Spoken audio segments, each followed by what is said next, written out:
Hello good evening. Newton coaching centre के इस YouTube channel पे आप सबका स्वागत है। तो आज की इस वीडियो में हम लोग जानेंगे कि संयोजकता और संयोजकता इलेक्ट्रॉन क्या होता है, जो केमिस्ट्री का ये बेसिक कंसेप्ट है केमिस्ट्री को बढ़िया से समझने के लिए। तो चलिए आज के वीडियो में हम लोग जानते हैं कि संयोजकता क्या होता है। तो देखिए, संयोजकता जो है, संयोजकता किसी विशेष तत्व के परमाणुओं की संख्या है। संयोजकता किसी विशेष तत्व की परमाणुओं की संख्या है जो दूसरे तत्व के एक परमाणु के साथ मिलकर एक अणु बनाती है। अर्थात सीधी सीधी कहा जाए तो संयोजकता वो होता है जो किसी भी तत्व के पास अभिक्रिया करने के लिए जितना इलेक्ट्रॉन मौजूद रहता है उसी को हम लोग बोलते हैं संयोजकता। अर्थात अभिक्रिया करने वाले इलेक्ट्रॉन को ही हम लोग बोलते हैं संयोजकता, जिससे वह किसी दूसरे तत्वों के साथ अभिक्रिया कर सके। वही यहाँ पर लिखा गया है कि संयोजकता किसी विशेष तत्व की परमाणुओं की संख्या है जो दूसरे तत्वों के एक परमाणु के साथ मिलकर अणु बनाती है। अर्थात वो अभिक्रिया करके एक अणु का निर्माण करती है। अर्थात किसी भी तत्व के पास जो अभिक्रिया करने के लिए जो इलेक्ट्रॉन मौजूद होते हैं उसी इलेक्ट्रॉन को हम लोग बोलते हैं संयोजकता।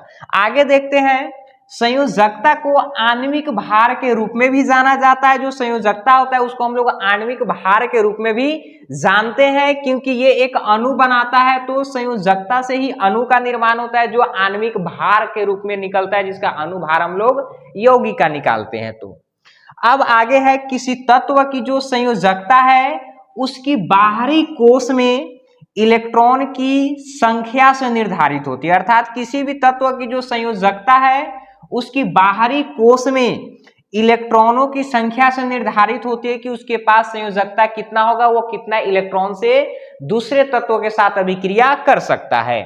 संयोजकता जो है किसी तत्व की संयोजन क्षमता होती है, अर्थात जुड़ने की क्षमता होती है संयोजकता।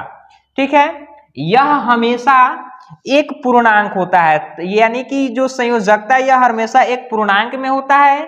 इसमें प्लस या माइनस के चिन्ह नहीं होता है। तो ये हो गया संयोजकता के बारे में। अब हम लोग जानते हैं कि संयोजकता इलेक्ट्रॉन होता क्या है। तो यहां पर देखिए, संयोजकता इलेक्ट्रॉन जिसको हम लोग वैलेंसी इलेक्ट्रॉन बोलते हैं, तो ये जो होता है किसी भी परमाणु के बाह्य कक्ष में, किसी भी परमाणु के बाह्य कक्ष में उपस्थित कुल इलेक्ट्रॉनों की संख्या को संयोजकता इलेक्ट्रॉन कहते हैं। अर्थात ये जो संयोजकता इलेक्ट्रॉन होता है ये किसी भी परमाणु के बाह्यतम कक्षा में उपस्थित कुल इलेक्ट्रॉनों की संख्या को हम लोग बोलते हैं संयोजकता इलेक्ट्रॉन। जैसे यहाँ पे हम लोग एक तत्व के संयोजकता और संयोजकता इलेक्ट्रॉन को निकाल करके देखते हैं। जैसे यहाँ पे हम लोग मान लेते हैं नाइट्रोजन, तो नाइट्रोजन के पास जो इलेक्ट्रॉन होता है वो 7 होता है। तो इसको अगर हम लोग अष्टक नियम पे बनाए तो 2 और 5 हो जाएंगे 7।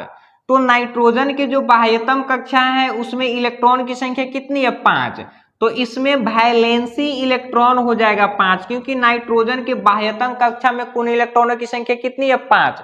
तो वैलेंसी इलेक्ट्रॉन हो गया 5। अब इसके पास वैलेंसी कितना, अर्थात अभिक्रिया करने के लिए इसके पास कितने इलेक्ट्रॉन मौजूद होंगे।